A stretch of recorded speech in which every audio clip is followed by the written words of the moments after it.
Hello, friends I made this for. My name is Lauren. And today I have for you a video about toxic spirituality. So, if you've never been here before, hi, hello, my name is Lauren. I like to talk about tarot, astrology, toxic spirituality, art as a ritual, all those things. Um, how are you? Okay, how are you? Jesus Christ, it has been a weird few weeks, hasn't it? Right? Am I right? I'm probably right. Um,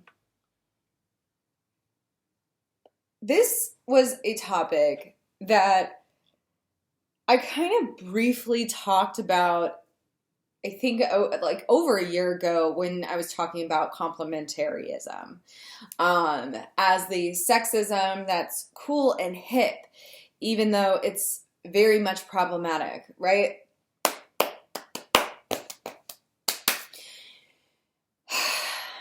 But since then, two documentaries have come out, and I have seen almost all of both, and I have thoughts.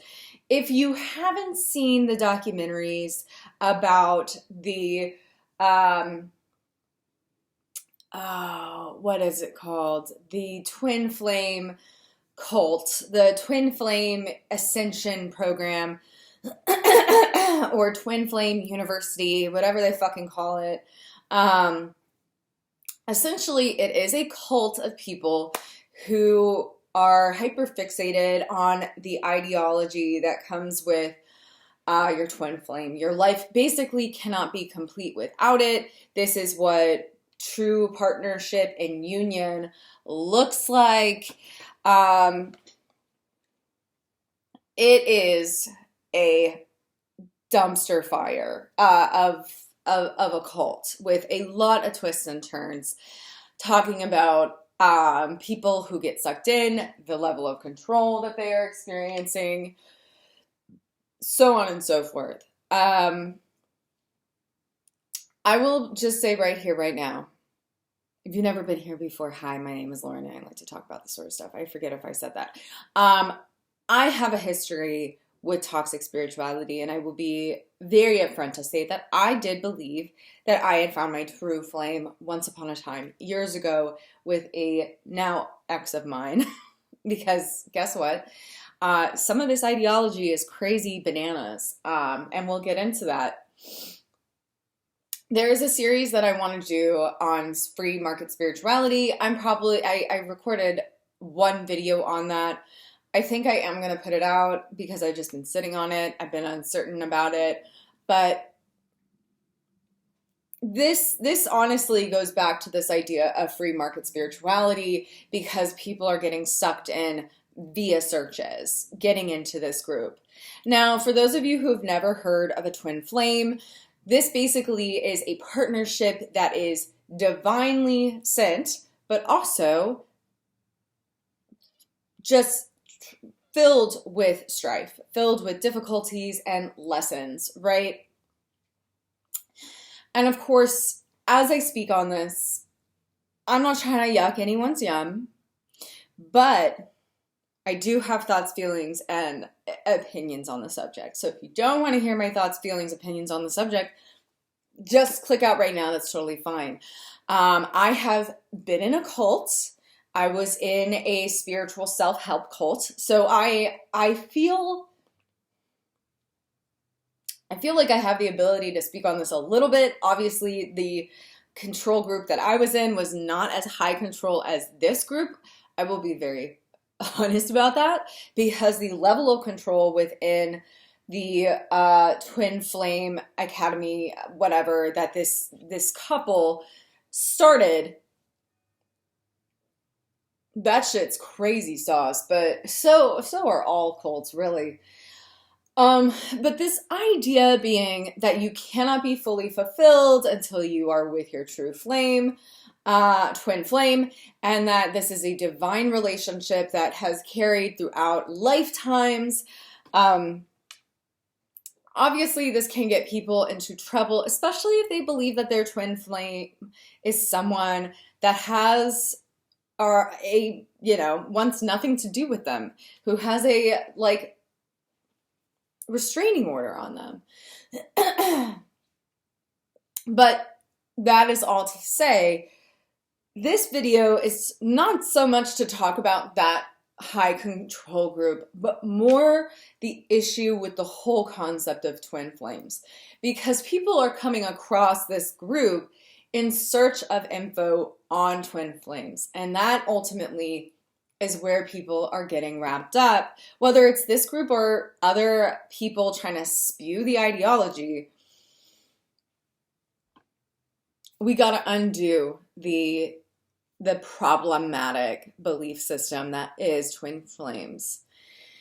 Now, I will link at the end of this video the other videos that I've done on toxic spirituality. The Honest Grifter is one. I kind of believe that these people, this couple, Jeff and Shalia, are honest grifters. I think they do believe that they are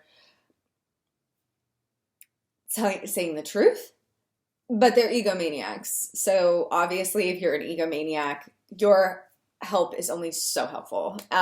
Being a narcissist, your help is only so helpful, right? I also have that video talking about complementarianism. That is a theme that seems to be really tied to the idea of twin flames. And again, as someone who grew up in a very sexist house, who was told that I needed to be treated differently because I was a woman, I'm gonna say this. Fuck that shit. Fuck that shit, fuck that shit.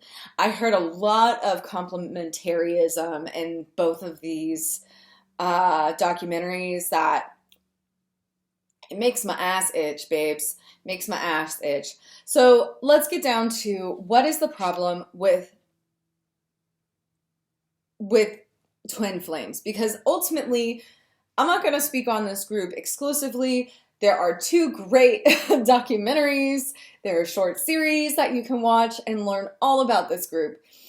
But I will just say this as someone who thought I found my twin flame and know others who have gone through this as well. This sort of belief system is problematic for a lot of reasons. Now, let's go over the number one. Believing that there is one person in this world that is like your absolute like complement, that you two together become one powerful soul that are here to teach each other. It's feeding into a delusion. I say this as someone with mental illness and OCD. It is feeding into a delusion of hyperfixation. How do I know? Because I take medication so that I do not hyperfixate on certain delusions or ideologies. A lot of our society programs us to think about partnership as being a main goal. That can be very difficult when we are not in that main goal. And I will say this, I am married to the love of my life, not my twin flame, because we love and respect each other and have a very healthy relationship and a dynamic that works because we have open communication that is based on a foundation of equality and respect for each other. Boom, okay? That's a very hard thing to find. And I think because of that, that's why people get wrapped up in these ideologies. And ultimately, if we feel a strong connection to somebody, we want to justify it. We want it to be something bigger and more magical than I'm just obsessed and can't get over it.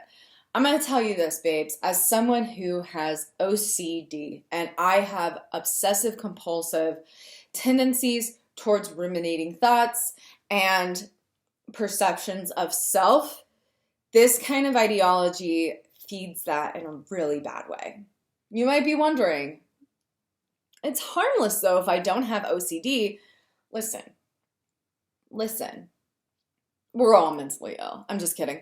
The point is, just because you might not have these underlying mental illnesses, or you might not be diagnosed with these, that doesn't mean that we can't hyperfixate and ruminate on a person that we really have no business doing that with.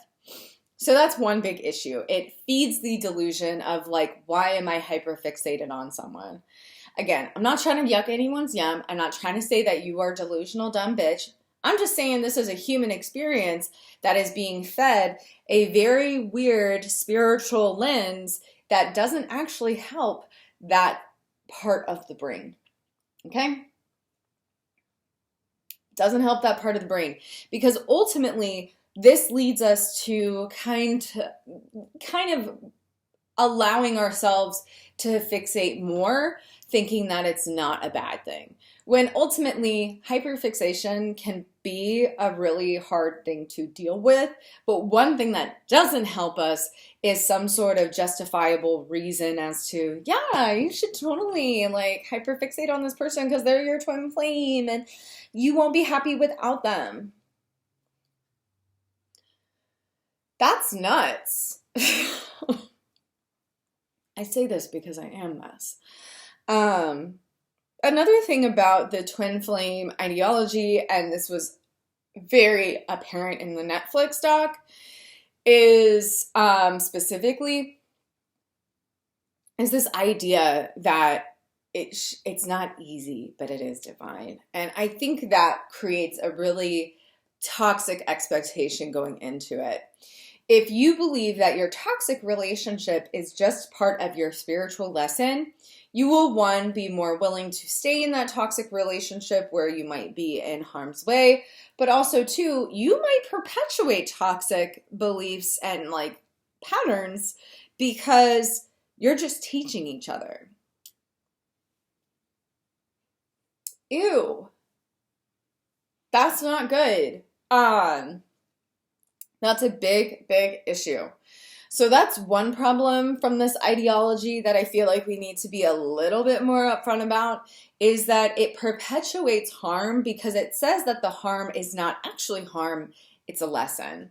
Let me just say this, and I think I have mentioned this in other videos. Viewing people as lessons in your life is not a healthy way of looking at your relationships. Again, don't be triggered. This is just my opinion. I'm not here to yuck your yum or unlock the shame monster, but I am trying to say that if that is how you view people, you might want to take a step back and go, why? Now, some of it might be to justify why the hardship happened, right? Like, sometimes we want to make sense of what's happening. But I'm going to be honest, babes, as someone who is finally in a healthy place in my mental health, sometimes shit just happens and it'd be fucked up. And that's okay. We don't have to make sense of it or have it be a reason. I think that ultimately gets us into weird, again, mental loops where we are trying to justify harm when really it's not justifiable. Some shit is just fucked up and there's not a reason for it. That's a really hard spiritual belief. And that's why I think a lot of us are in spiritual places that are not healthy, is because we want to make sense of a world that doesn't. And ultimately what that puts us into is a box trying to make sense of the box, when really we just need to get out of said box and go, you know what, this doesn't serve me. This was really unfortunate, but I will not make those same mistakes. And that's all I need to take from it. Or that was just a fucked up scenario and that's all I need to take from it, right? When we give meaning to abuse and things of that nature, that might help us in the moment,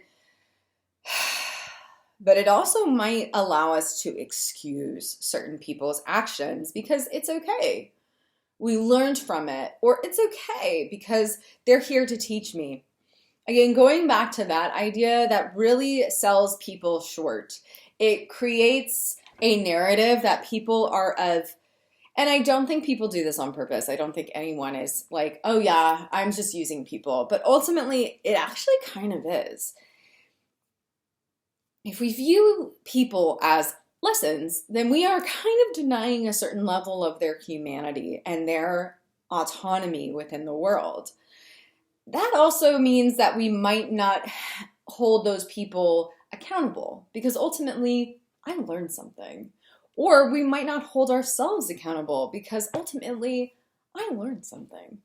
And just because we learned something doesn't mean that accountability is still not a huge necessity in the situation. Because of spiritual connections, I often see that there is not accountability. Like, there's not a lot of accountability in spiritual spaces, whether that is like a twin flames or like some sort of yoga community or even a church, because there is this sense of, well, this is a lesson that must be learned and processed, right?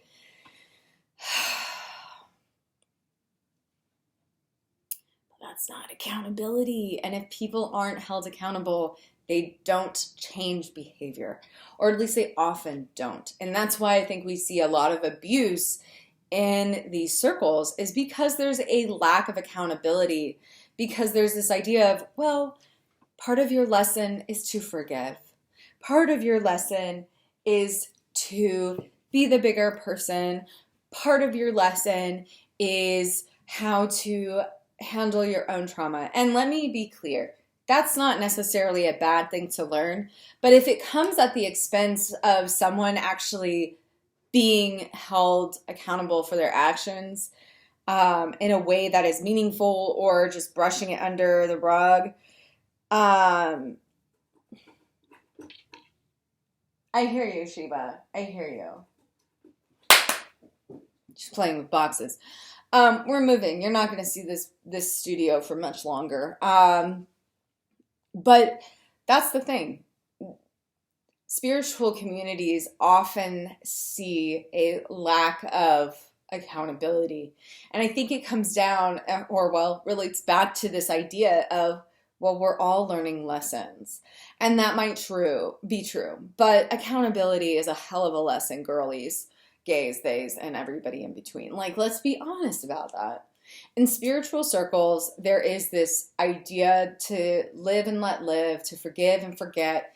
And ultimately, that doesn't stop patterns of abuse. Patterns like this cult is holding, or the cult that I was in, where there is this idea that, well, at least I got something out of it. This is all to say, if you are on your twin flame journey and came across this video, I hope it will just give you pause to kind of think about, why is this in the zeitgeist? Why is this such a big talking point right now? Because let's face it, man, like, people are struggling for connection in this modern world.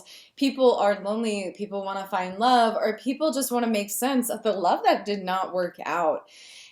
And that's why this whole thing bothers me so much, is because there's this idea of a formula almost on what you need to do. There is a reason that this love hurts so much. It's because it's so divine. And that becomes so problematic. I can't say it enough that a lot of these beliefs that I see within these groups of people, whether it's this or like 5D consciousness or something like this, people are searching for something to make sense of the world. And that is because as human beings, we have a desire to compartmentalize and make sense of and all of that. But that is because we are in vulnerable spaces where people are likely to take advantage. I say this from experience as someone who was in a cult of coaching, who has given away lots of money in the pursuit of my higher calling and my highest good. Just because you feel it doesn't make it real. Yes, that is a Radiohead song, but it's also a life lesson.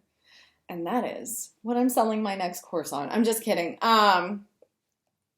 If this was helpful for you, let me know if you have thoughts, feelings, and suggestions for other videos or like deep dives into this. Let me know. If you're a returning subscriber, oh my God, hi, I love you. This is honestly something I didn't really want to make a video on, or didn't feel inspired to until I watched these documentaries, because ultimately the last time I thought about twin flames was like in 2010 or 2012. It's been a while, you know, where I just kind of let go of that certain ideology, because honestly, the guy I thought was my twin flame, the worst fucking dude. And a Pisces, what's that about? I think these sort of ideologies keep people in circles of pain and cycles of sadness, because ultimately it does give some justification for why pain and harm happens. But ultimately, like, if you are going through it with someone who you believe is your twin flame, really want to encourage you to take a step back and ask, what does that mean? Who benefits from this? And who is being harmed by my belief in that this specific person is a twin flame? Because if the person being harmed is you or that person, give it pause, take a step back, watch these documentaries, and maybe ask yourself, does this really feel right? Or is it just feeding a delusion that I want to believe in because I can't make sense of it otherwise? Because I get it. We want to make sense of a world that's chaotic, or we want the pieces that seem to make sense become our focal point. We might resonate with something that we hear and go, yes, this is it. But is it really? And I think that's a really hard pill to swallow, is that maybe that guy that broke up with you and is shitty is not the right one for you, even though you can't seem to stop thinking about them or her or them or whatever. Definitely still working through both the documentaries, but the ultimate thing that I'm coming through with it is it's giving a lot of Teal Swan, which I highly recommend if you're thinking about getting into more deconstructing toxic spirituality. Check out The Deep End on Hulu. It's really fascinating. It helped me unpack my toxic spirituality from my cult I was in. And I just, seeing these coaching videos from this couple who was selling this ideology, guys, it's really giving. It's giving me flashbacks from my cult experience. So it cannot help but like really feel triggered by this, and really feel for people who are in a position where they feel that this group, or any group like that, is going to help them be their best selves or reach a level that they are missing. Because I feel that. I've been there. I've done that. And again, if you are going through that, please make sure to reach out to friends, family, talk with them. It's not that people are just trying to block you. They are just, your friends and family are going to give you feedback that you might need. And maybe you don't want to hear it. Maybe you hate this video. Maybe you're typing a hate comment right now. But I do want to share that you are not alone in these intense feelings, and that is why someone is going to try to manipulate you, is because you are not alone, because these are universal experiences, but not everything is meant to have this perfect package of how to undo the struggle, right? So those are just my thoughts and opinions. Obviously, I'm not a professional. I'm just someone who's experienced certain levels of control, of spiritual manipulation. Again, if you're interested in the other videos, they should be popping up around me about toxic spirituality right now. So please check those out if you want to connect more. Make sure to like, comment, subscribe, do the YouTube-y things. Check out the links in my link tree down below. And until next time, friends, please protect yourself, protect your energy, and I'll see you next time. Bye-bye.